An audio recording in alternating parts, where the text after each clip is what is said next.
Sin dudas el mundo sigue conmocionado por lo sucedido el viernes en la capital de Francia, particularmente Europa, particularmente, lógicamente, los franceses y esta Torre Eiffel iluminada con los colores de la bandera de Francia. Así está la Torre Eiffel a esta hora, allí, en la capital francesa, a pocos días de los atentados del viernes pasado. Y luego de estos ataques, el Estado Islámico mostró un video desde la provincia norteña de Irak. En ese video se puede ver a varios de sus combatientes reivindicando el accionar en la capital francesa y amenazando a los Estados Unidos. El video muestra explícitas amenazas de un terrorista que se hace llamar Al-Qarar, que promete atacar Washington, pero además una nueva amenaza que en las últimas horas causó mucha conmoción. Destruiremos su cruz y tomaremos Roma, es lo que señaló en un comunicado el grupo Estado Islámico. Fue cerrada nuevamente la emblemática Torre Eiffel hace minutos, la decisión allí por parte de las autoridades de Francia. Y para seguir analizando este tema, ya estamos con Pedro Brigger. ¿Qué tal, Pedro?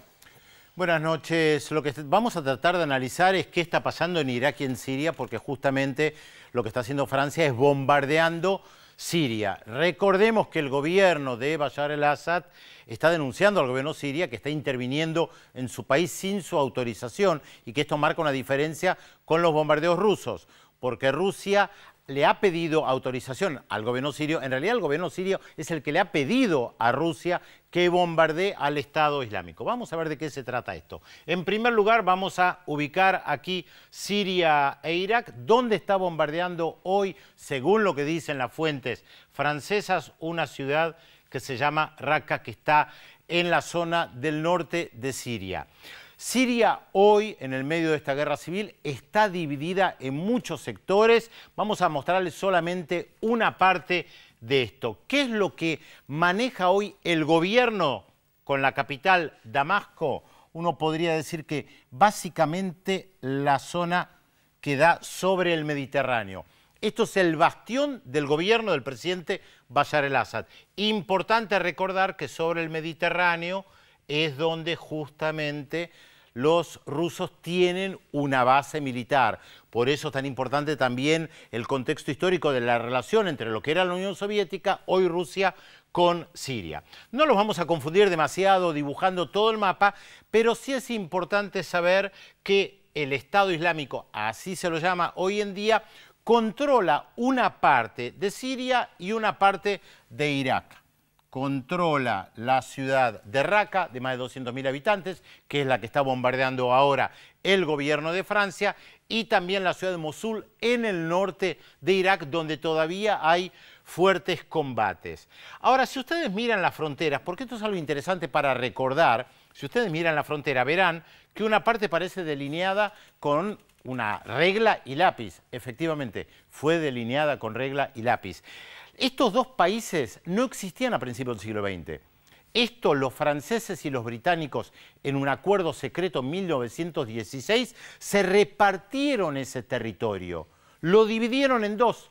Una parte, Siria, empezó a ser manejado por Francia y la otra, Irak, empezó a ser manejada por los británicos. Si uno viera el resto del mapa de gran parte del Medio Oriente, se daría cuenta que esto también es así, porque es parte del reparto colonial que hicieron los franceses y los británicos. Y un detalle respecto del nombre. A veces se dice ISIS, a veces se dice Estado Islámico. ¿Cuál es la diferencia?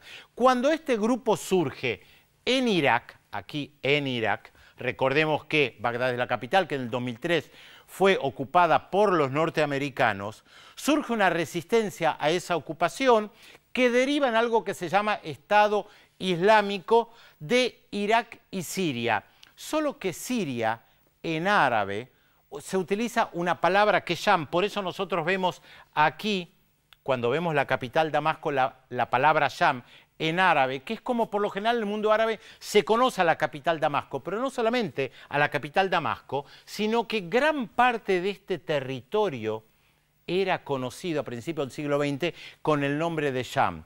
Cuando el Estado Islámico empieza a controlar una parte del territorio de Siria y una parte del territorio de Irak, ¿qué dicen? La frontera para nosotros no existe más. Borran esta frontera que fue dibujada por los británicos y los franceses y unifican ese territorio. Por eso lo llaman ahora Estado Islámico. Ya no utilizan más la expresión Estado Islámico de Irak y Siria o de Sham. Muchas veces se confunde la terminología, a veces se lo utiliza para simplificar un poco, para no complicar un poco la terminología y la explicación, que es demasiado efectivamente complicada. Lo importante para nosotros para saber ahora puntualmente que Francia está bombardeando esta zona, que no queda muy claro qué es lo que bombardean, porque los que realizaron los atentados terroristas en París vinieron de Bélgica algunos y otros eran franceses, no estaban en Siria. ¿Qué dice el gobierno de Siria? El gobierno de Francia, el origen de todo está acá. Este grupo nace acá. El problema es que este grupo está teniendo muchos enemigos. El gobierno de Siria, los rusos, los norteamericanos, los franceses, el gobierno de Irak, los kurdos que están en el norte. Y ustedes se preguntarán, ¿cómo no logran exterminarlos? Esta es una de las grandes preguntas que todos nos hacemos. ¿Cómo este Estado Islámico, este movimiento armado, logra sobrevivir cuando tiene tantos enemigos? Por eso muchos dicen que en realidad lo que hay que hacer es enviar tropas. Claro, la pregunta es ¿quién se va a animar a enviar tropas a Siria sin permiso del gobierno? Porque ya enviaron tropas a Irak. Y lo único que lograron fue que Al-Qaeda, que no existía acá, y el Estado Islámico, que no existía acá, hoy tengan un bastión muy importante.